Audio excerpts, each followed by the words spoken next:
नमस्कार दोस्तों, मैं सोनम जैन और आप सभी देख रहे हैं सोनम जैन की कहानियाँ।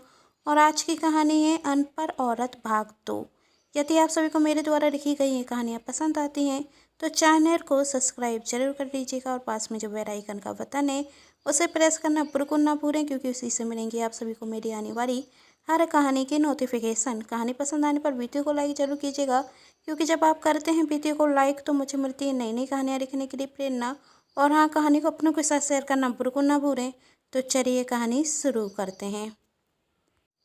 कहानी के पहले भाग में हम सभी ने देखा कि अशोक अपनी पत्नी सपना को बात बात पर नीचा दिखाता है, उसे अनपढ़ औरत कहकर पुकारता है। यह सब देख उसकी बेटी भी अपनी माँ को वैल्यू नहीं देती और उससे कहती कि आप क्या जानो, आप तो पढ़ी लिखी ही नहीं हैं। अब देखते हैं आगे क्या होता है। क्या निशा अपनी माँ को कभी समझ पाएगी या अपने पिता की तरह उसे बात बात पर नीचा ही दिखाएगी। एक दिन निशा के स्कूल में पेरेंट्स मीटिंग थी। तब अशोक अपनी बेटी से कहता है कि मैं तुम्हारे स्कूल में नहीं आ सकता, आज मेरे ऑफिस में ज़रूरी मीटिंग है, तुम्हारी मम्मी तुम्हारे साथ चली जाएंगी। निशा, पापा, मैं मम्मी को लेकर जाना नहीं चाहती, वह हर बार मेरी बेइज्जती कराती हैं, उन्हें तो सही से इंग्लिश में बात करना भी नहीं आती। अशोक कहता, बेटा मैं जानता हूँ, लेकिन क्या करूँ, तुम्हारी मम्मी की वजह से मुझे भी बहुत परेशानी झेलनी पड़ती है। निशा, ठीक है, लेकिन आप मम्मी से बोल देना कि वह किसी से ज़्यादा बात ना करें। निशा अपनी मम्मी के साथ जानने के लिए तैयार तो हो गई, लेकिन भाई अपनी मम्मी से बार बार एक ही बात कहती कि प्लीज़ आप वहाँ पर कुछ मत बोलना, मैं नहीं चाहती कि आपकी वजह से मेरे दोस्त मेरा मजाक उड़ाएं, कहें कि तुम्हारी माँ को तो इंग्लिश बोलना भी नहीं आती। मेरे स्कूल में जितने भी बच्चे हैं सबकी माँ बहुत अच्छे से इंग्लिश बोल लेती हैं, एक आप ही हैं जिन्हें इंग्लिश तक सही से बोलना नहीं आती, तो कम से कम स्कूल जाकर मेरी इंसल्ट मत कराना और आप कुछ भी मत बोलना। निशा अपनी मम्मी के साथ स्कूल पहुंच जाती, जहां पर निशा की टीचर सपना से इंग्लिश में बात करती, जो सपना को बिल्कुल भी समझ में नहीं आती और सपना उनके जवाब का आंसर नहीं दे पाती। वही टीचर से कहती है, मैम मुझे आपकी बातें समझ में नहीं आ रही हैं, मैं इतनी अच्छी इंग्लिश नहीं जानती हूँ। यह सुनकर निशा को बहुत गुस्सा आता और निशा के दोस्त भी उसका मजाक उड़ाते, क्या तेरी मम्मी को इंग्लिश बोलना भी नहीं आता, कहकर जोर जोर से हंसते। निशा जब घर आती तो वह पापा से कहती, मैंने कहा था ना कि इन्हें मेरे साथ मत भेजो, मैंने इनसे कहा था कि आप बिल्कुल शांत रहना, तो इन्हें क्या ज़रूरत थी मैडम से कहने की कि इन्हें इंग्लिश में बात करना नहीं आती। इनकी वजह से मेरे दोस्त मेरा मजाक उड़ा रहे थे, कह रहे थे कि तेरी मम्मी को इंग्लिश तक बोलना नहीं आती, और आज के बाद मुझसे मत कहना कि मैं इन्हें अपने साथ स्कूल या कहीं और भी ले जाऊं। अपनी बेटी की इस तरह से बात सुनकर सपना की आंखों में आंसू आ जाते। फिर अशोक सपना से कहता, क्यों तुम हर बार हम दोनों की बेइज्जती कराती रहती हो, और अब ये आंसू गिराना तो तुम बंद ही करो। तुमसे कहा था शांत रहने के लिए, टीचर क्या कह रही थी क्या नहीं कह रही थी, इससे तुम्हें क्या करना था। एक दिन सपना को मौका मिल ही गया अपनी बेटी के सामने अपनी वैल्यू बनाने का। निशा अपने पापा से कहती, पापा कर मेरी दोस्त का जन्मदिन है और सभी दोस्त ने निश्चय किया है कि हम सभी ब्लू कलर की ही ड्रेस पहनेंगे, लेकिन मेरे पास कोई भी अच्छी ब्लू कलर की ड्रेस नहीं है, तो आप प्लीज़ मेरे साथ न्यू ब्लू कलर की ड्रेस खरीदने के लिए चलिए ना। निशा अपने पापा के साथ ब्लू कलर की ड्रेस खरीद कर लेकर आती, लेकिन जब वह ड्रेस पहनकर पार्टी में जाने के लिए तैयार होती तभी उसकी ड्रेस पर जूस गिर जाता और उसकी ड्रेस खराब हो जाती है। उसके पास कोई और ब्लू ड्रेस ही नहीं थी कि वह पार्टी में जाकर पहन सके। निशा बहुत रोने लगती कि अब मैं पार्टी में कैसे जाऊंगी, पापा भी नहीं हैं, तो मेरे लिए न्यू ड्रेस लेकर कौन आएगा। कुछ समय बाद सपना निशा के पास आकर कहती है, बेटी मैंने तुम्हारे लिए अपनी साड़ी से एक नई ड्रेस बनाई है, तुम यह पहनकर पार्टी में चली जाओ। निशा, आपने बनाई है, ना जाने कैसी होगी, बताइए मुझे। निशा जब वह ड्रेस देख तो उसे वह ड्रेस बहुत पसंद आती है, लेकिन वह अपनी मम्मी से कहती है, और कर भी क्या सकते हैं, मुझे तो पार्टी में जाना ही है, यही पहनकर चली जाती हूँ। निशा वह ड्रेस पहनकर जब पार्टी में जाती तो उसकी ड्रेस की सब बहुत तारीफ करते।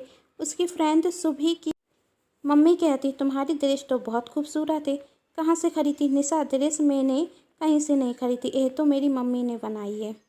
सुभी की मम्मी, तुम्हारी मम्मी कोई फैशन डिजाइनर है क्या, इतनी सुंदर ड्रेस बनाई है, या उनकी बुटीक है क्या। निशा, नहीं, वही तो एक हाउसवाइफ हैं और उन्हें कुछ भी नहीं आता। वही तो सही से इंग्लिश भी नहीं बोल पाती। तभी सुभी की मम्मी कहती हैं, बेटा ऐसा क्यों कह रही हो? यदि तुम्हारी मम्मी को इंग्लिश बोलना नहीं आता तो क्या हुआ? यह तो सोचो, उन्होंने तुम्हारे लिए कितनी सुंदर ड्रेस बनाई है और तुम्हारी सारी दोस्त इस ड्रेस की तारीफ कर रही हैं। और तुम्हारी मम्मी तो खाना भी बहुत स्वादिष्ट बनाती है।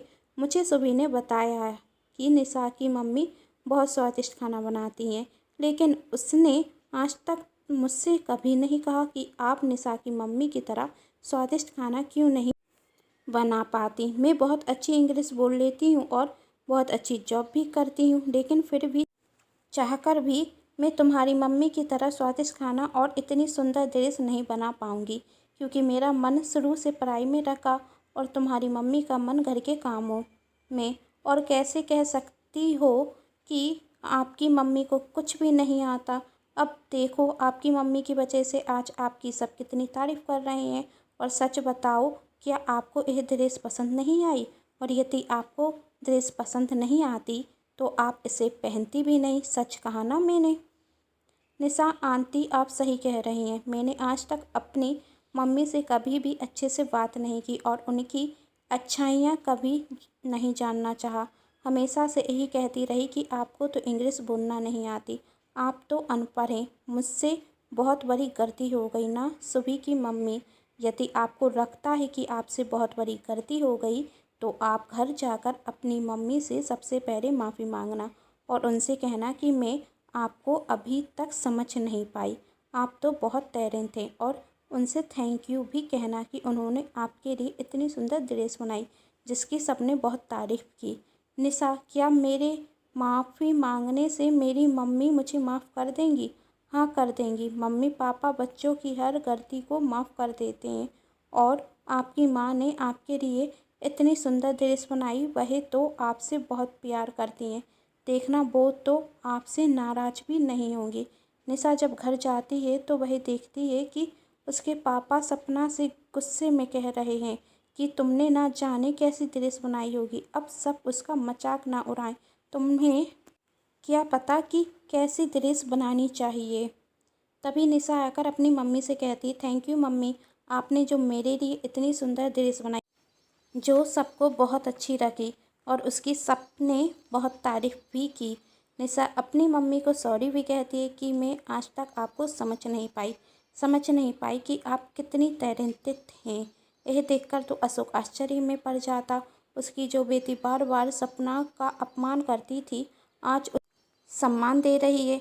अशोक कुछ भी नहीं कहता और वहाँ से चला जाता। जब भी निशा के पापा उसकी मम्मी पर चिल्लाते तो अब निशा को पसंद नहीं आता। वह सोचती, कैसे मैं अपनी मम्मी की वैल्यू अपने पापा के सामने लाऊं। उसे बस एक मौके की तलाश थी और उसे वह मौका मिल भी जाता। जब एक दिन अशोक के ऑफिस के कुछ दोस्त उसके घर पर आते, तब निशा सपना से कहती, मम्मी आप कुछ अच्छा सा बनाइए जिससे सब आपकी बहुत तारीफ़ करें। सपना, बेटा तुम्हारे पापा को पसंद नहीं आएगा। निशा, प्लीज़ मम्मी आप मेरे लिए बनाइए। सपना निशा की बात मान जाती और बहुत स्वादिष्ट नाश्ता बनाती है, जिसे खाकर अशोक के सभी दोस्त सपना की बहुत तारीफ़ करते हैं, जो अंजलि को पसंद नहीं आती। अंजलि अशोक के साथ ऑफिस में काम करती है। अंजलि सपना से जानबूझकर सपना से इंग्लिश में बात करती है, जिससे सबके सामने सपना की इंसल्ट हो। और यही होता है। सपना अंजलि की बात नहीं समझ पाती। अंजलि अशोक से कहती, क्या अशोक, तुम्हारी पत्नी ने अभी तक इंग्लिश बोलना भी नहीं सीखा? यह अभी भी अनपढ़ औरत ही है। यह सुनकर निशा कहती, तो क्या हुआ आंटी, आपको भी खाना बनाना नहीं आता होगा ना? आप भी तो अभी तक खाना बनाना नहीं सीख पाई। और वैसे भी हर कोई एक जैसा नहीं होता है ना, हर किसी में अपने अपने गुण होते हैं। आप एक अच्छी जॉब करती हैं, अच्छी बात है, लेकिन आप जानबूझकर किसी की खूबी को नज़रअंदाज करें, यह तो बुरी बात है ना। यदि हर इंसान में खूबी होती है तो हर इंसान में कमी भी होती है, यह तो आपको पता ही होना चाहिए। निशा की बात सुनकर वहाँ पर मौजूद हर व्यक्ति जोर से तालियां बजाते और कहते हैं, छोटी सी बच्ची ने कितनी बड़ी बात कहती। सच ही तो कहा इसने, हर किसी में खूबी भी होती है और हर किसी में कमी भी होती है। हम सब में भी कोई ना कोई कमी है। यह बात अंजलि को पसंद नहीं आती और वह कहती, अच्छा तो तुम्हारे पापा में भी कमी होगी, बताओ क्या कमी है तुम्हारे पापा में। निशा अशोक की तरफ देखकर कहती, मेरे पापा बहुत अच्छे हैं, लेकिन उनमें एक कमी भी है कि आज तक उन्होंने मेरी मम्मी की खूबी नहीं देखी, सिर्फ उनकी कमियां ही देखी। मेरे पापा में कमी है कि वह किसी के गुणों को पहचान नहीं पाते और उन्हें दूसरों की तारीफ करना भी नहीं आता।